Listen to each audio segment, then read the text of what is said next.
Some cars change the industry forever, and others make you wonder if the engineers were playing a prank. Today we're shining a high-beam spotlight on the latter. The gloriously misguided machines that rolled off production lines with more confidence than competence. From luxury masterpieces nobody wanted to futuristic experiments that aged like spoiled milk. These aren't just bad cars. They're rolling monuments to overconfidence, bad timing, and questionable decision-making. So buckle up. It's going to be a hilariously bumpy ride. Number 1. BMW Isetta, 1955 to 1962. The BMW Isetta, proof that post-war Germany was so desperate for transportation, they looked at a refrigerator and said, "Yup, let's put wheels on that." Born in the 1950s, the Isetta was BMW's attempt to make a tiny, cheap, fuel-efficient bubble car for a nation still recovering from World War II. The idea was simple. Give people a way to get from point A to point B without spending Mercedes money. Or apparently without dignity. The engineering was, let's call it creative. The whole front of the car, the entire nose, doubled as the door. You didn't open the door. You swung the face of the car open and walked in like you were stepping into a washing machine. And inside, a single bench seat, a steering wheel that swung with the door, and an engine so small it made lawnmowers feel macho. A 298cc single cylinder producing a terrifying 13 horsepower. Top speed, about 50 mph downhill, with a strong tailwind. But here's the kicker. It actually sold over 160,000 units. Why? Because in post-war Europe, functionality beat self-respect. Safety, however, was not in the brochure. If you crashed, the front opening door meant you were trapped behind your own crumple zone.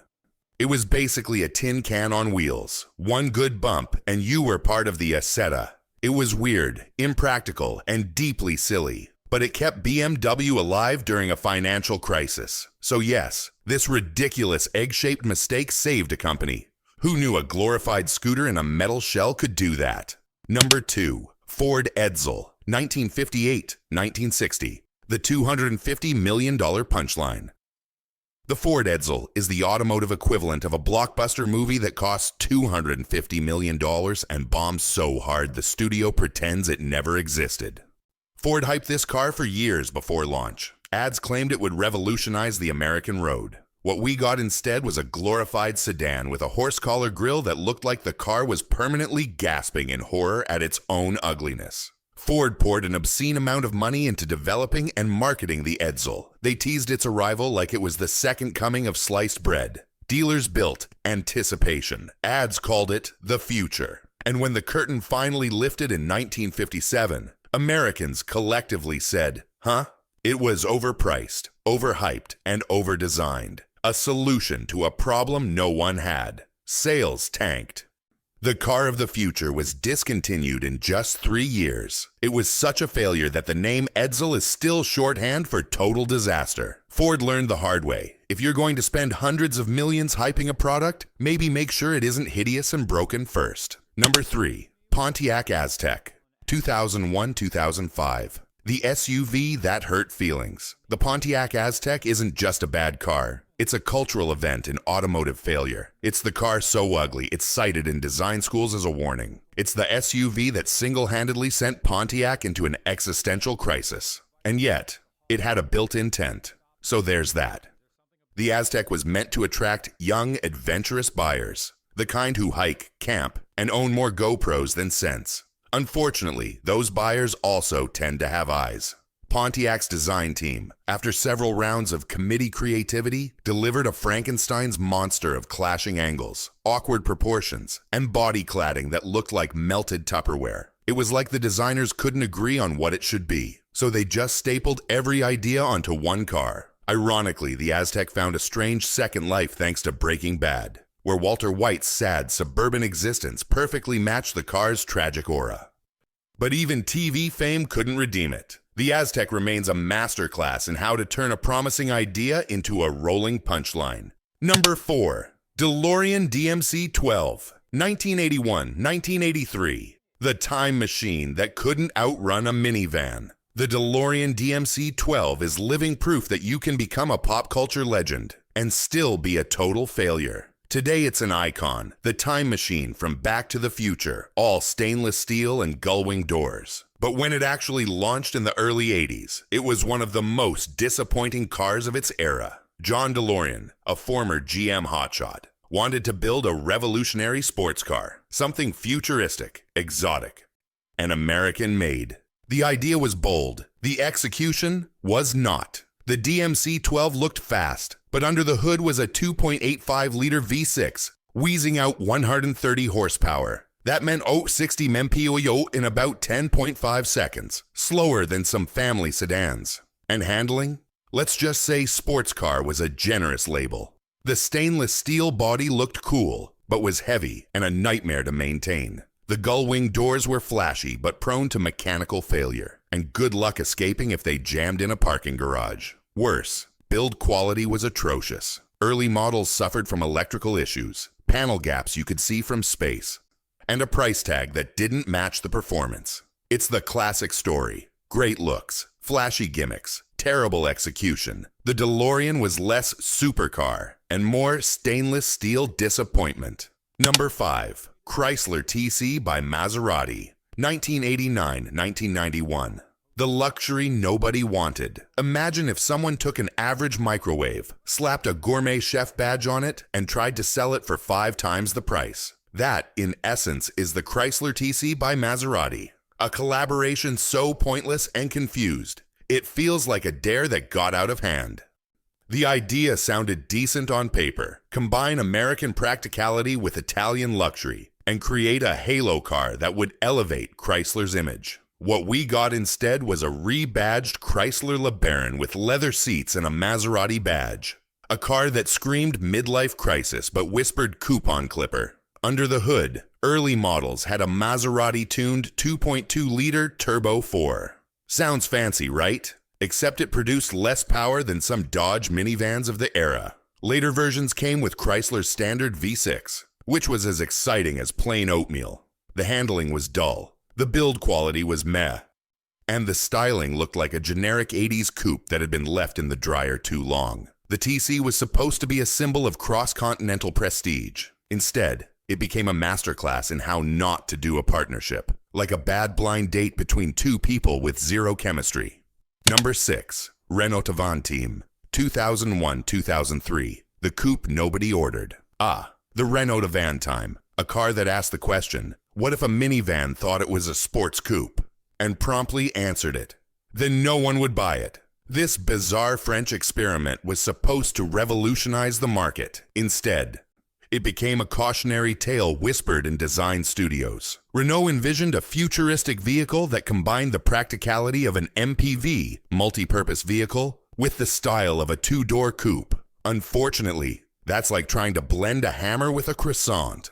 The result was just confusing. The Avantime was too heavy and thirsty to be a sports car, and too impractical and expensive to be a family car. The design, well, let's just say unique. Huge doors, pillarless windows, and a roofline that looked like someone had sat on it. It wanted to be avant-garde, but it mostly looked like a spaceship that crash-landed into a minivan factory. Inside, it was luxurious and roomy. But again, who wanted a 2-door luxury minivan? It's now a cult classic among car nerds, but make no mistake, in its day the Avantime was a commercial disaster. The vehicular equivalent of wearing a tuxedo to a soccer match. Number 7. Tata Nano, 2008-2018. The people's car. Nobody claimed. The Tata Nano was supposed to change the world. Announced as the world's cheapest car, it was pitched as a revolution in affordable mobility for millions of Indian families. The idea was noble. The execution? A bit like trying to serve a gourmet meal made entirely of cardboard. Priced at roughly $2,000, the Nano promised a safer, more comfortable alternative to the motorbikes and scooters that dominated India's roads. Unfortunately, Tata forgot one crucial detail. Nobody wants to be known as the person driving the cheapest car. It was like wearing a sign that said, "I couldn't afford anything else." And then came the issues. Early Nanos gained a reputation for bursting into flames. Yes, actual fires. Which is not the best feature for a family vehicle. It was underpowered, painfully slow, and stripped of basic comforts to keep costs down.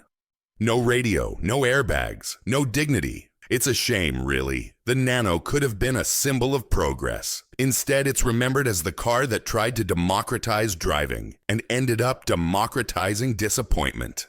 Number 8. AMC Pacer. 1975-1980. The fishbowl on wheels. If cars were hairstyles, the AMC Pacer would be a mullet. Business in the front, party in the back, and absolutely no one's first choice. In the mid-1970s, AMC decided it was time to think boldly about the future of cars. Unfortunately, their definition of bold was make it really wide, really heavy, and really slow. The Pacer was advertised as the first wide small car, which is basically like calling something jumbo shrimp chic. It was short and stubby, with a comically wide body and massive windows that made you feel like you were driving an aquarium. And those windows? They turned the car into a greenhouse in the summer, because nothing says fun drive like baking alive in traffic. Powering this rolling terrarium was AMC's straight-six engine, which had the thrilling acceleration of a sleepy tortoise. Handling was clumsy, fuel economy was bad, right in the middle of a fuel crisis.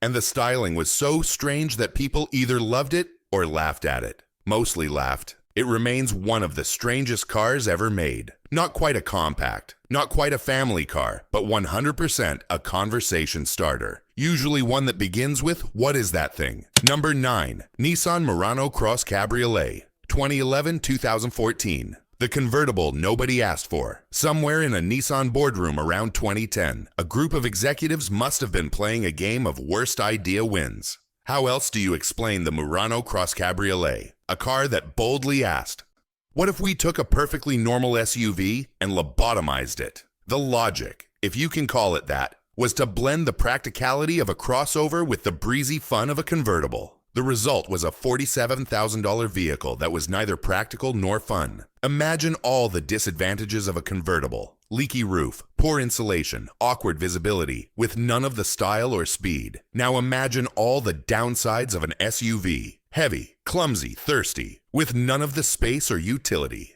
Congratulations, you've invented the Cross Cabriolet. It looked like a Murano that had been melted in the sun, with its weird proportions, long doors, and stubby rear end. It resembled a car that got stuck mid-transformation into something else and just gave up. Rear visibility was abysmal, trunk space was a joke, and with only 2 doors, getting into the back seats felt like an escape room challenge. The Cross Cabriolet will go down as one of the greatest examples of a company answering a question absolutely no one was asking. If you ever doubted that automakers sometimes design cars on a dare, here's your proof. Number 10. Suzuki X90, 1996-1998. The toy car that escaped the factory. The Suzuki X90, a car that looks less like a vehicle and more like a child's drawing brought to life. This 2-door, 2-seat SUV coupe was Suzuki's attempt to do something different in the booming 90s compact SUV market. And boy, did they succeed. Just not in the way they hoped. On paper, the X90 was supposed to be a fun, youthful alternative to boring sedans. In reality, it looked like a geo-tracker had a baby with a Barbie Jeep. Its comically short wheelbase, rounded roofline, and pop-off T-top roof gave it the vibe of a toy you'd win at a county fair. Except this one cost actual money. The public's reaction was swift and merciless. Sales were so bad that Suzuki pulled the plug after just 2 model years, and roughly 7,000 units. It did, however, gain one bizarre claim to fame. Jägermeister sponsored a fleet of them for promotional use, which tells you everything about the X90's demographic. Drunk people. The X90 is proof that quirky and cool are not the same thing. Sometimes they're not even on speaking terms.